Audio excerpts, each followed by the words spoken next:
میری زندگی کا مقصد تیری دین کی سرفرازی، میری زندگی کا مقصد تیری دین کی سرفرازی، میں اسی لیے مسلمان، میں اسی لیے نوازی۔ فن خطابت کے حصول سے ہمارا مقصد دین کی خدمت اور اسلام کی سربلندی ہے۔ تو حضرات، اس کا نمونہ پیش کرنے کے لیے میں پہلے متعین کی حیثیت سے دعوت دینا چاہوں گا محمد عثمان متعلم درجہ فاضل کو کہ موضوع تشریف لائیں اور خطابت کا مبارک سلسلہ آغاز کریں۔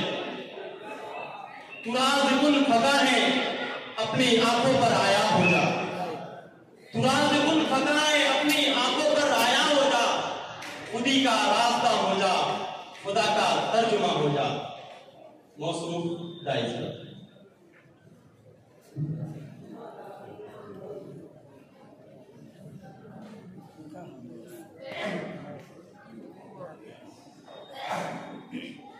السلام علیکم ورحمۃ اللہ وبرکاتہ۔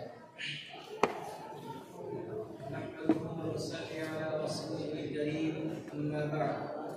أعوذ بالله من الشيطان الرجيم، بسم الله الرحمن الرحيم۔ يا أيها الذين آمنوا ادخلوا في السلم كافة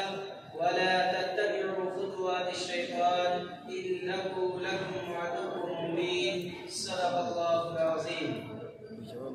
اب یاد آیا اے یار جانا اسنا مرادی میں، اب یاد آیا اے یار جانا اسنا مرادی میں، کہ کفن دینا فقط بھولے ہم تیری شادی میں۔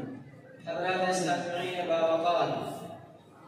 میں جس موضوع کو آپ کے قلب و جگر کے حوالے کرنے جا رہا ہوں وہ ایک ایسا المیہ ہے جو عصر حاضر میں ایک طرف اپنے عروج کے نغمے گنگنا رہا ہے اور شب و روز کی ترقی پر فرحاں و شاداں ہے، تو دوسری طرف اس نے کتنے ہی معصوم شہزادیوں کو لقمہ اجل بنا لیا ہے، کتنے ارمانوں کو تہدید کر دیا ہے، کتنی دوشیزائیں اس کی خاطر پھانسی کے پھندے پر چڑھ چکی ہے۔ اس نے شریعت محمدی کے متبعین کو تذبذب میں ڈال دیا ہے۔ وہ موضوع ہے شادی یا سودے بازی۔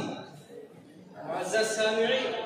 جب ہم شریعت مطہرہ اور قرآن و حدیث کا بغور مطالعہ کرتے ہیں اور تعلیمات نبی کو اپنی عملی زندگی میں ڈھالتے ہیں تو یہی معلوم ہوتا ہے کہ اس مقدس ذات گرامی کی لائی ہوئی شریعت کی ہر تعلیم میں کوئی نہ کوئی حکمت، کوئی نہ کوئی راز ضرور پوشیدہ ہے، اگرچہ ہماری ناعاقبت اندیش عقل اس کا احاطہ نہ کر سکے، کیونکہ شریعت میں بہت ساری چیزیں ایسی ہیں جن کے سامنے انسانی عقل جواب دے دیتی ہے۔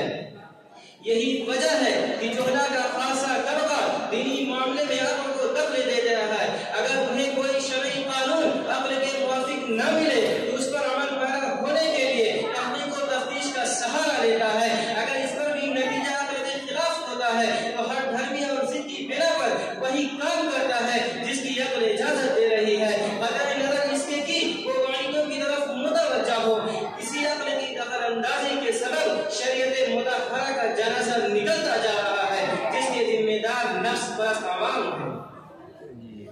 کرم حاضرین، اسلام نے شادی کو ازدواجی زندگی اور باہمی تعلقات کو استوار رکھنے کے لیے وضع کیا ہے جس کے ذریعے ایک دوسرے کے حقوق آشکار ہوتے ہیں۔ یہی وجہ ہے کہ شادی شدہ انسان اپنی ذمہ داریاں محسوس کرنے پر مجبور ہو جاتا ہے، نیز اسی سے ایک جائز نسل کے تبادل اور تناسل کا تصور کیا جا سکتا ہے، اسی سے غیر اجنبیہ کو اپنی زندگی کا ہم سفر بنایا جا سکتا ہے، اسی کے دم قدم سے عالم رنگ و بو کی بقا ہے، اسی سے ایک نصف ایمان کامل ایمان ہونے کا شرف حاصل کرتا ہے۔ لیکن آج یہ اپنی بدقسمتی پر ماتم گناہ ہے اور زبان حال سے یہی کہہ رہی ہے کہ اے اس دنیا رنگ و بو میں زندگی بسر کرنے والی نسل لو، تمہیں کس حرص و طمع نے میری شان و شوکت، عظمت و وقار کو صفحہ ہستی سے نیست و نابود کرنے پر مجبور کر دیا۔ آخر میرا قصور کیا ہے جبکہ میں نے تمہارے سامنے اس کے سلوک اور اخلاق و کردار کا اعلیٰ نمونہ پیش کیا تھا؟ میں نے تو تمہیں اسی سانچے میں ڈھالنے کی کوشش کی تھی جس کو تمہارے نبی نے معمول بھی بنایا تھا، جس کو صحابہ کرام نے اپنی